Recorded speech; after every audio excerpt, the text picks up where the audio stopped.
This will be obvious later, but my mom never told me any of these stories. Edie would have, but Mom didn't like bringing up the past. Though, when we adopted a stray kitten, she was the one who named it Molly.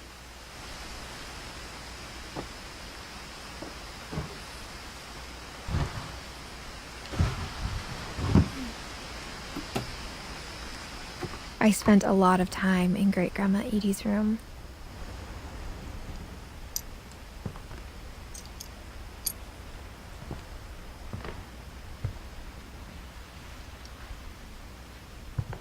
We got along, and it was a good place to hide from my mom.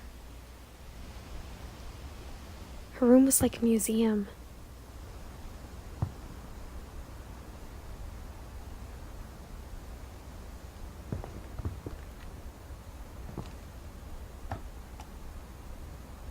For 500 years, the Finches have been famous throughout Norway for their fortune and misfortune.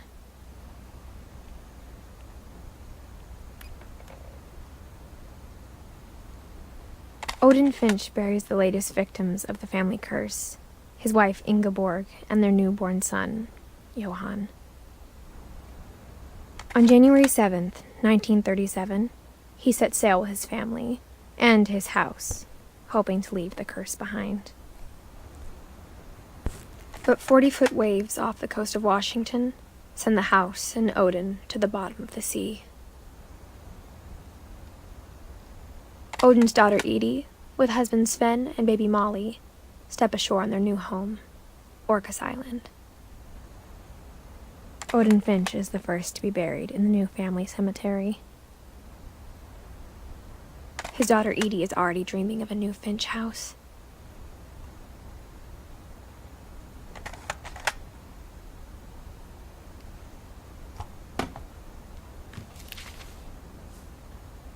Whatever's wrong with this family, it goes back a long ways.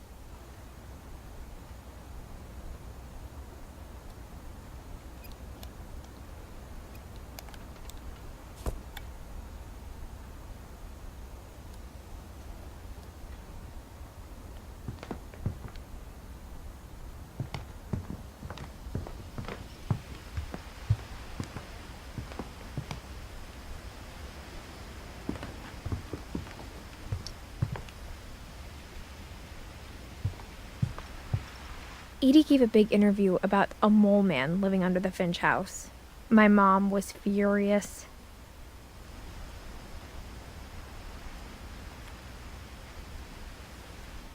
I hadn't thought of myself as Edith Jr. for a long, long time.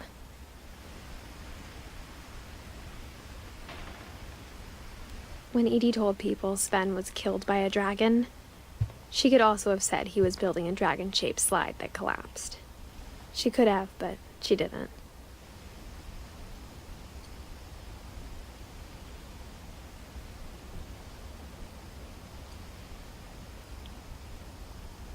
Even in her 90s, sometimes Edie seemed a lot younger than my mother.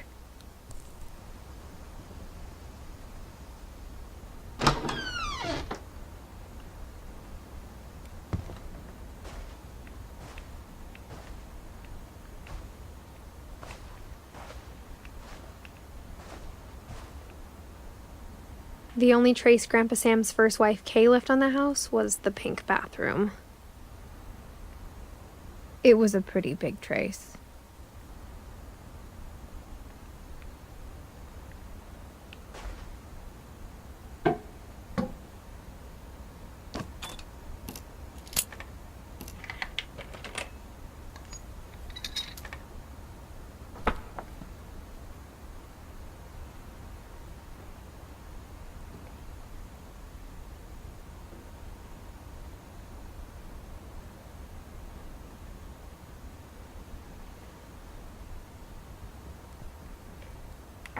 There's a secret in this bathroom.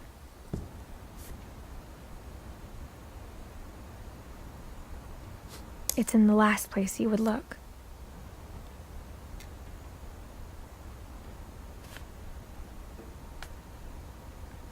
It isn't in the cupboard.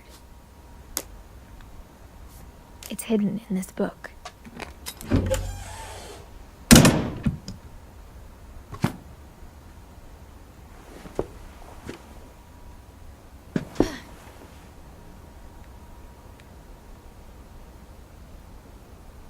Sven gave Sam an old camera he'd refurbished.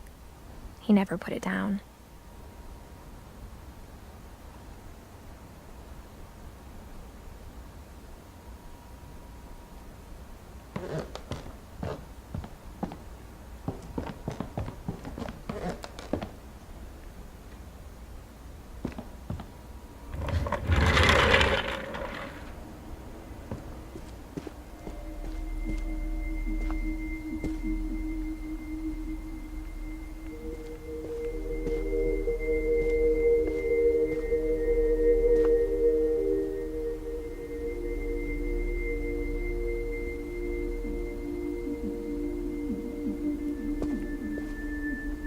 I knew Grandpa Sam had a twin.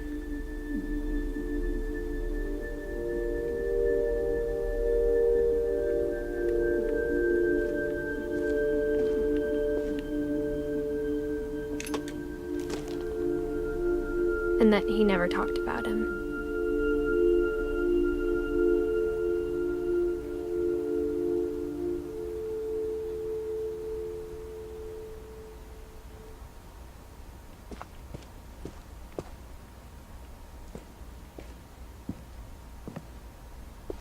I guess my grandpa didn't like history any more than my mom did.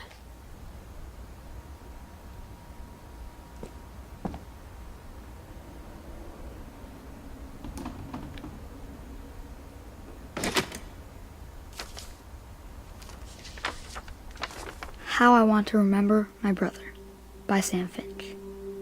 The thing I remember is that when he made up his mind, that was it.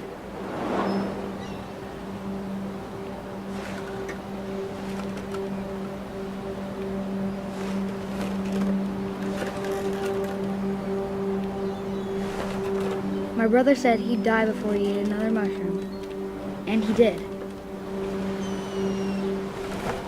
At Barbara's funeral, we swore he'd never be afraid again, and he wasn't. I think Calvin always wanted to fly. Sam! Calvin! Dinner's ready! Coming! But that day, he finally made up his mind to do it. I told him going around was impossible. Maybe if I hadn't said that.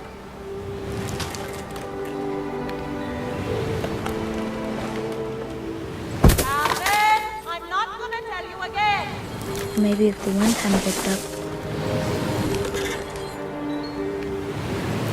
then maybe he'd still be here. But I doubt it. I think he'd already made up his mind. That's what I want to remember about my brother.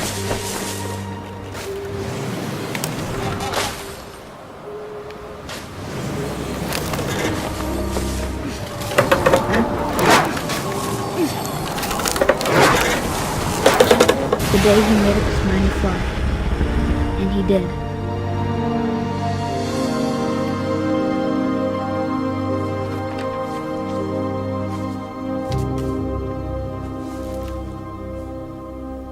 Calvin's story felt strangely familiar. When I was younger, I remember trying to do the exact same thing.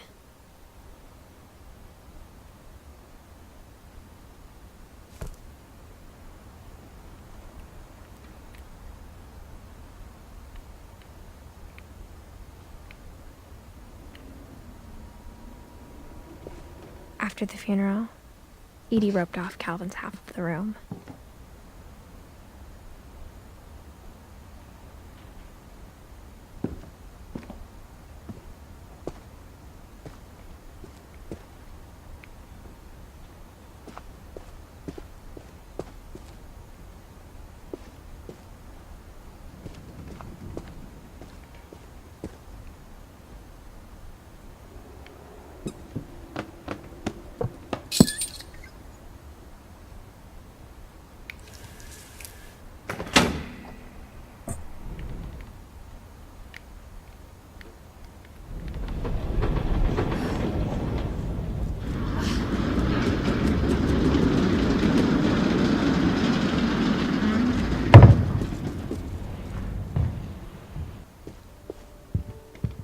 The passages were a pretty tight fit.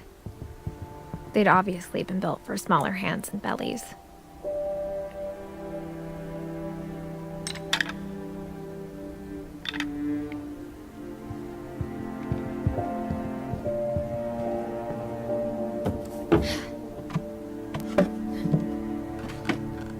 Growing up, I always thought of Barbara as a child.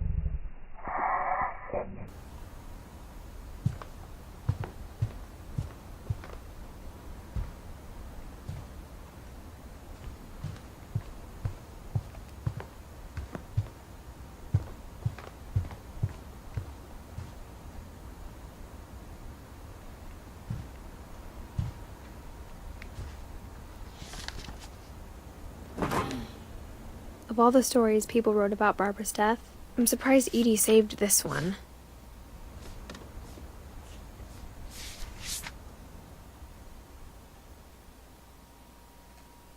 Old Jack here with another ghastly tale inspired by America's most unfortunate family. I'm calling it The Surprise Ending of Barbara Finch. As a child star, Barbara was famous for her scream. Now at 16, she was all washed up, a has-been. But in a lucky break, she'd been asked to perform her signature scream at a local convention for monster movie fans. It was just the boost her career needed. Unfortunately, her scream hadn't aged well. Getting better. I think you just need the right motivation. Her biggest fan and current boyfriend, Rick, was about to demonstrate when... Now that was a great scream. It was Barbara's father, Sven. He'd slipped into a table saw and had to be rushed to the emergency room. So Barbara got stuck babysitting her youngest brother, Walter. Her convention comeback was cancelled. Okay, I'm hearing frustration, but I'm not hearing terror. What if I tried... A gang of hoodlums in Halloween masks have been terrorizing Orcas Island tonight. Police are urging residents to... That came from the basement. You're right! Also, I loved your delivery on that. Why is your basement door locked? Because my dad likes making puzzles and secret passages. There's a key hidden in the music box. The secret is to keep winding and winding until finally the key pops out. Thanks, babe. I'll be back in a sec. 20 minutes later, Rick hadn't returned. So Barbara went to look for him, right on cue. She reached for the music box.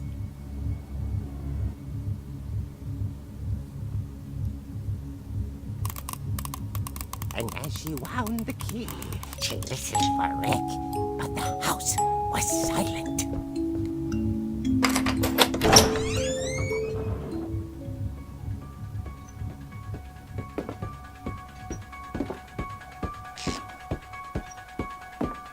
She found Rick's crutch and imagined the worst.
gang's leader is the infamous Hookman killer, Dr. Carl Hamill, who impaled and then ate his family 10 years ago tonight.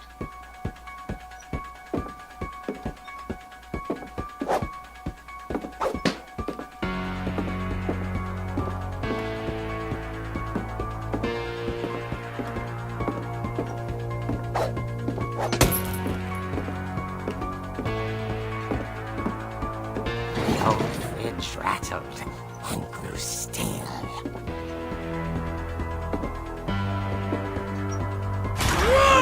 Oh dear!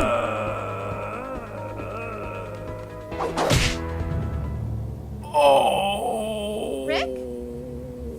Barb, relax. I was just trying to scare you to help you find your scream. Well, I'm not scared, Rick. I'm furious. Then act furious. All I'm getting from you now is that you're hurt and confused and you're... She threw him out, but she kept a little something to remember him by. Barb, have you seen my other crutch? And she was still holding it when she fell asleep watching the Late Late Picture Show. Hours later... Barbara! Walter, what's going on up there? Ah! Okay, I'm coming up, but if this is a trick, you're dead, Walter.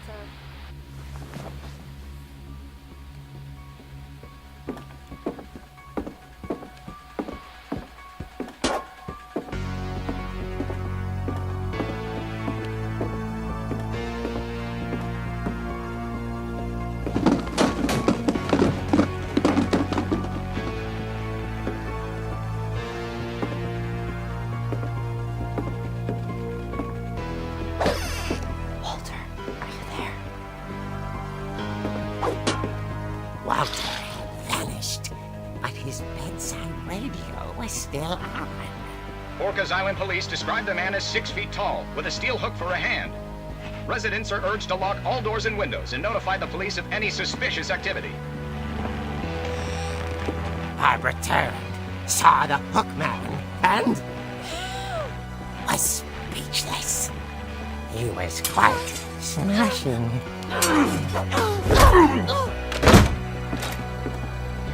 And he was.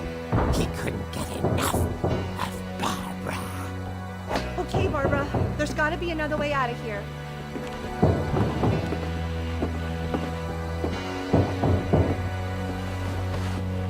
That night, she played her part beautifully.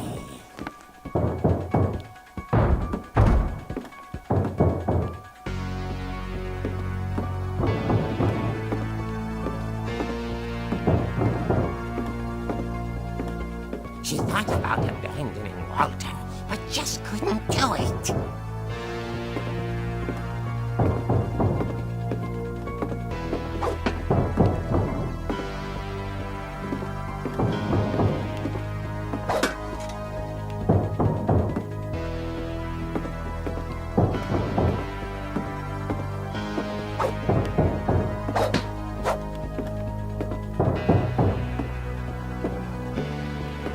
Molly's door hadn't been opened in years.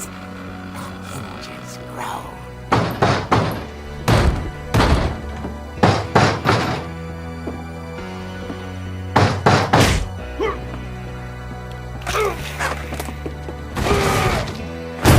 He wasn't moving, but she sensed the story might not be over yet.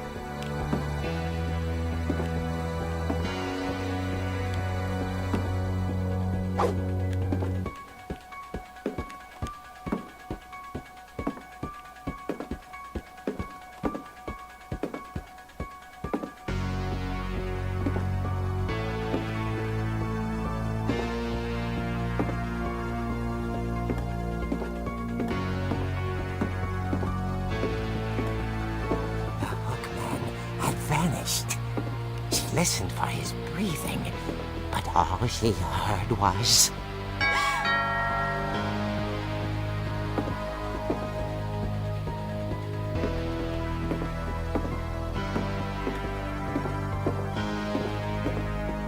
Someone at the door was dying to speak to young Barbara.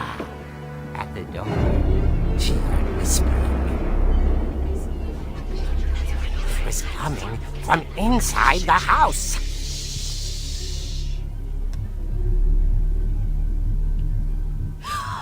Oh dear. The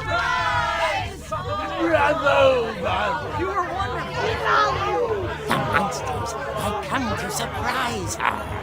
For Barbara, it was a dream come true.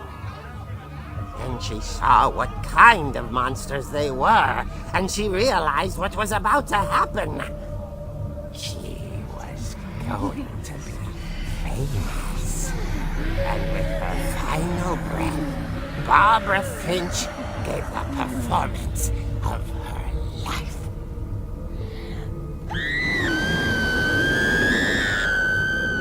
I wasn't there myself, but I hear Barbara was magnificent. Poor girl. She had a taste for stardom. But unfortunately, so did her fans. Of course, the police blamed it all on poor Rick, who disappeared the same night. And little Walter, hiding under his bed the whole time. He took it all pretty hard, but that's another story. As for Barbara, tucked inside the music box is all they ever found of her. Her ear. Now that's what I call a real eerie tale.